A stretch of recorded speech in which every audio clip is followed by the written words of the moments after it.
Welcome back. All right, so in and around the hockey world right now, there's a lot of discussions about things that have nothing to do with the product on the ice.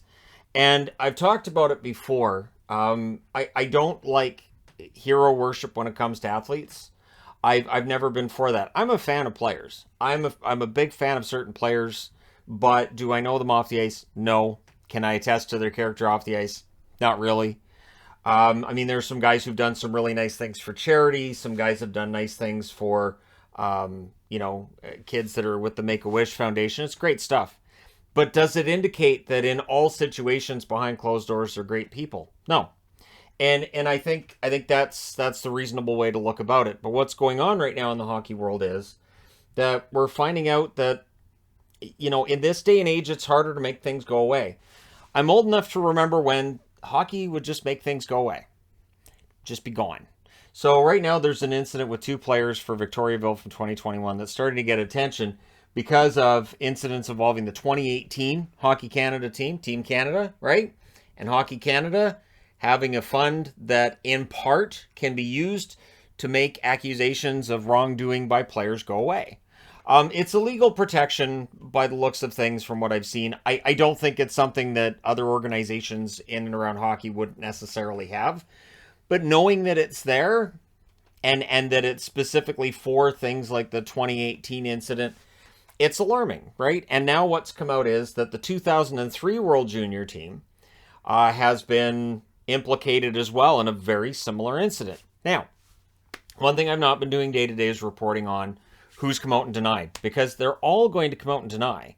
This is just reality. Nobody's going to say, "Oh yeah, no, that was me." That's not how that's going to work. These players are going to come out and deny, and for players who may have been involved, they'll likely just hold their breath and say, as long as there's not a direct text that proves that something happened, there's not photographic video evidence that I did something heinous, I can just go out there and deny. So I've seen people on Twitter saying, okay, these guys haven't denied yet, so clearly they were involved.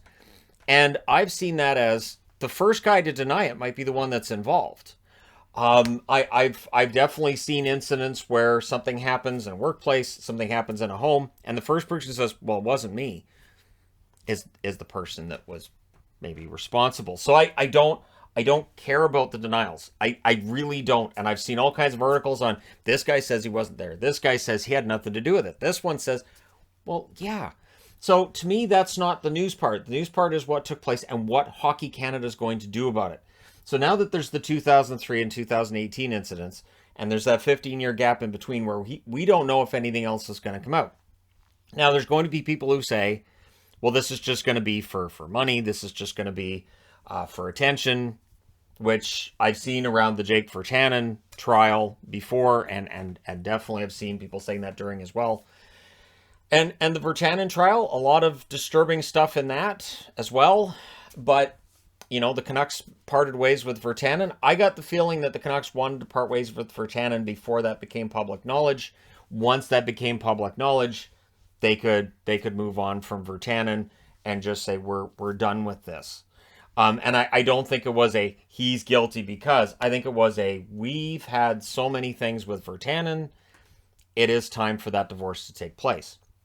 Now, there's also the Daryl Cates story that's come out. Edmonton Oilers owner paying $75,000 to underage, I believe it's a ballerina for, no.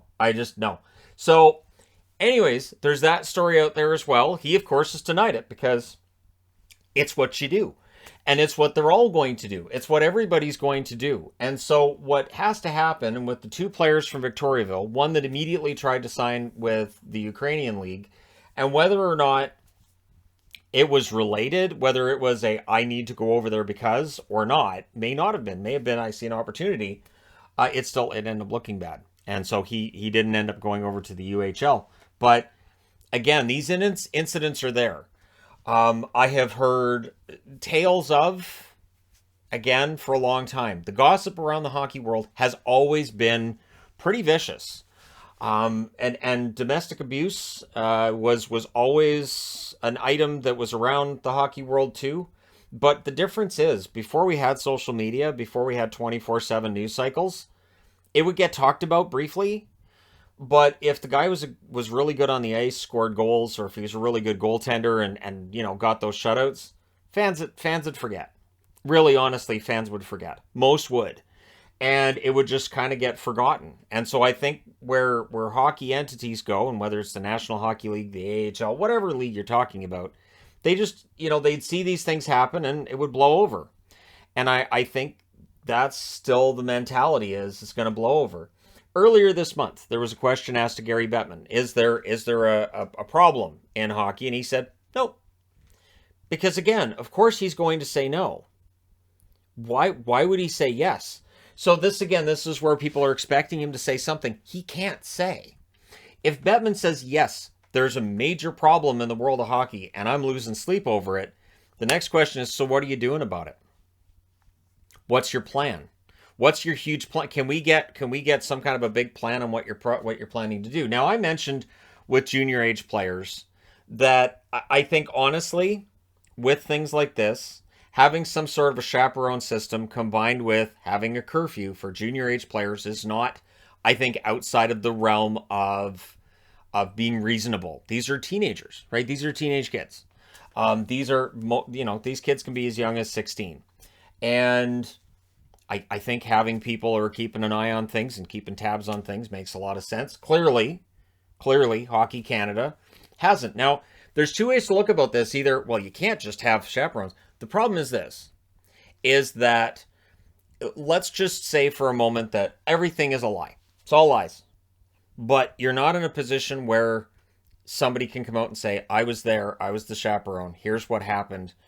We actually took photos during the party that was going on, and I was there, everything's fine. We don't have that.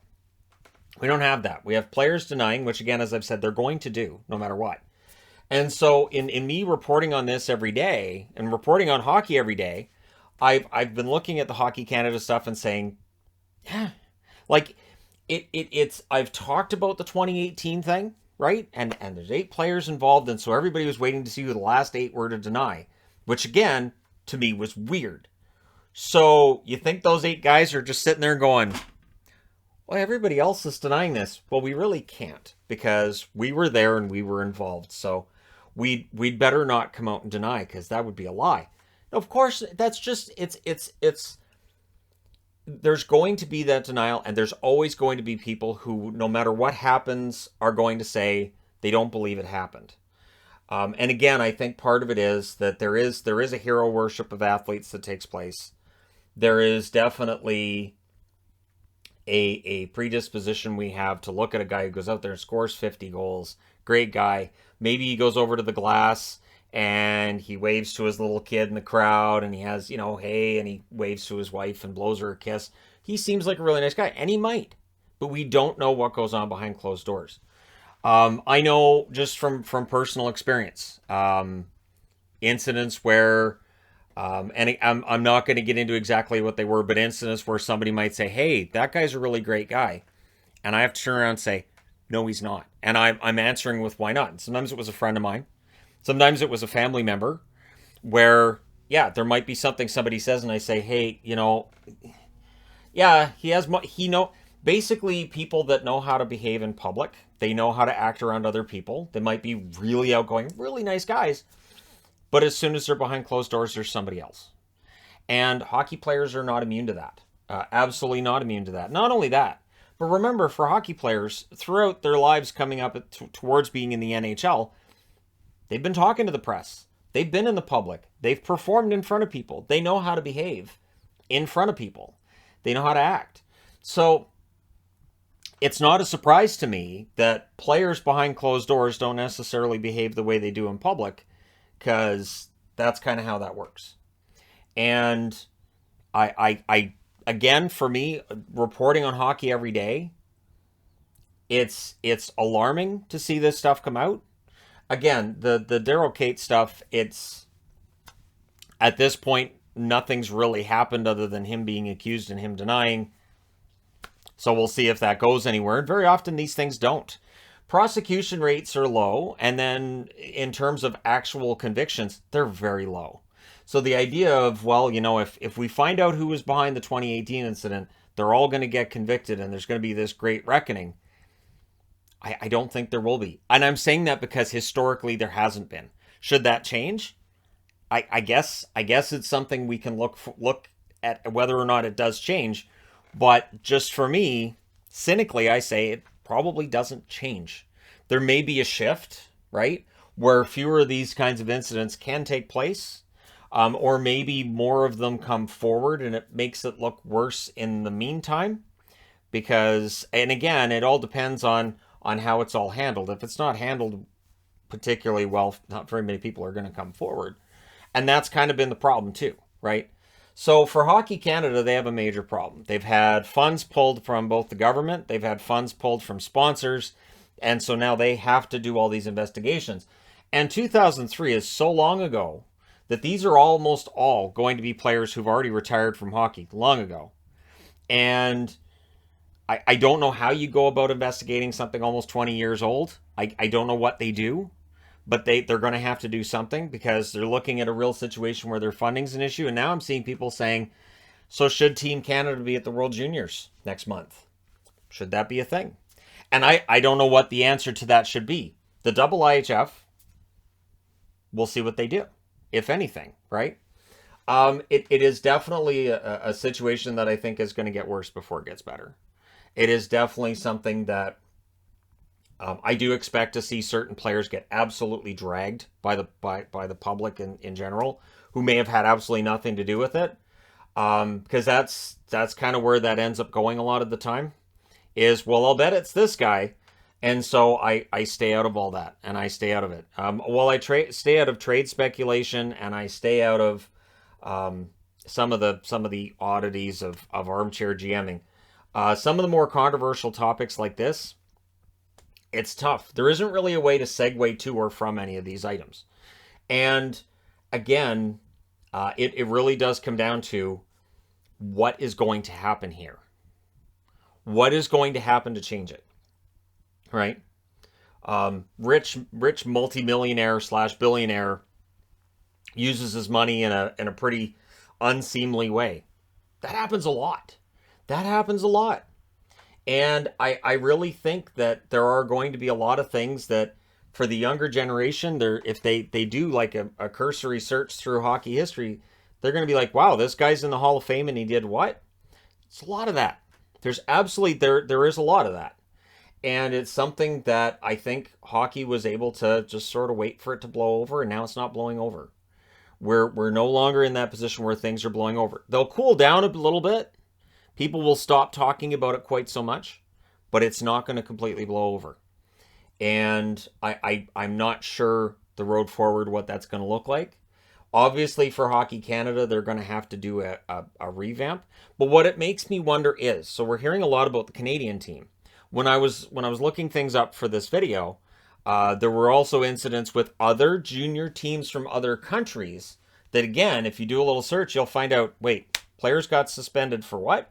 So there are other countries that, say, 15, 20 years ago, incidents would happen, players would get suspended, but because we didn't have the social media, because we didn't have a 24/7 cycle focused on what's going on in the sporting world, it was easy to kind of sweep it under the rug. It was easy to ignore it.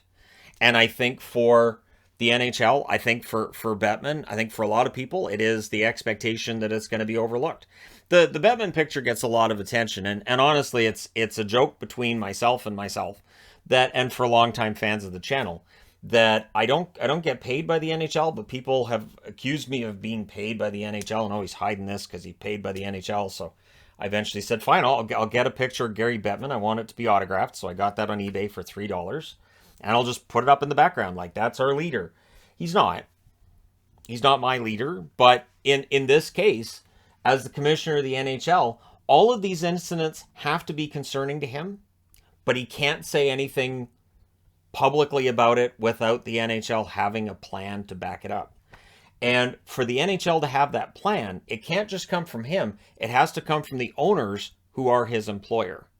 And if the owners are saying it'll blow over, and these are a lot of older, very wealthy men, they might be looking and saying it'll blow over. This'll just go. Everything, There's a lot of outrage, but this will just keep saying we don't have any kind of a problem, and it'll go away. So while I have these 4 incidents on the board, again, I could have put a bunch others on here, whether it's domestic abuse, DUIs, players being caught driving drunk was very common.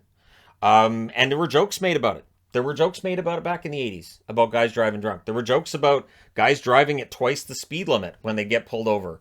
There were definitely incidents of this nature that would get reported, but it would kind of be, again, swept under the rug. It would be, well, we heard this player did this, but who knows? It never went to court. So innocent until proven guilty. So it just went away.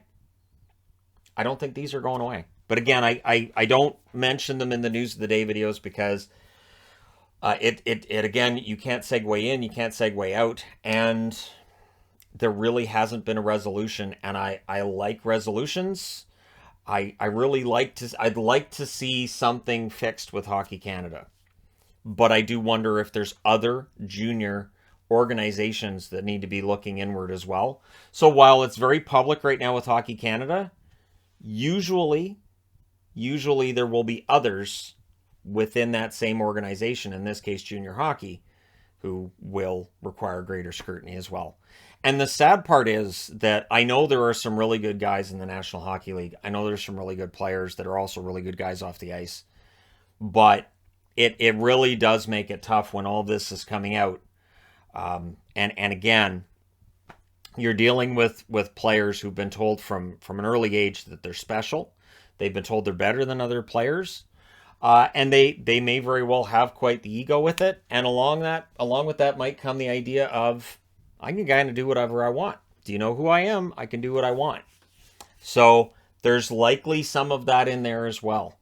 And I really do wonder how you get that out of hockey. And I don't think it's not an NHL issue. I think the NHL needs to be involved in finding a way to either curb some of the behaviors, which is tough with adults in the National Hockey League, or make it so that people can report incidents and they're dealt with immediately. And that's important. So you need to make it so that people can come forward, things can be done, and it's handled properly. That's been a problem, not just in hockey. That's been a problem in pro sports. The NFL, there have been numerous incidents involving National Football League players that honestly made it really tough for me to watch football some seasons. Where I was like, I don't know how much of this I can watch, because I've seen some of the stuff that's got, like, we're talking videos with some of these players. And so it is not just a hockey thing. So when I see people saying hockey has a culture problem, I think hockey reflects that there's issues in society. And I think that's where I can kind of agree with what Bettman said with it, where he said it's kind of societal. But you also can't make that exclusive. Just because it's in society doesn't mean it's not a problem in hockey. So that's where they've got to figure this out. And I don't know the solution. I wish I could have, like, the rest of this whiteboard filled with the grand solution to all of this. But it is not an easy topic at all. So let me know your thoughts in the comment section below as always. Don't forget to hit like and subscribe if you're browsing your way through, you just happened upon this video. Thank you guys so much for all your support. I will talk to you again soon.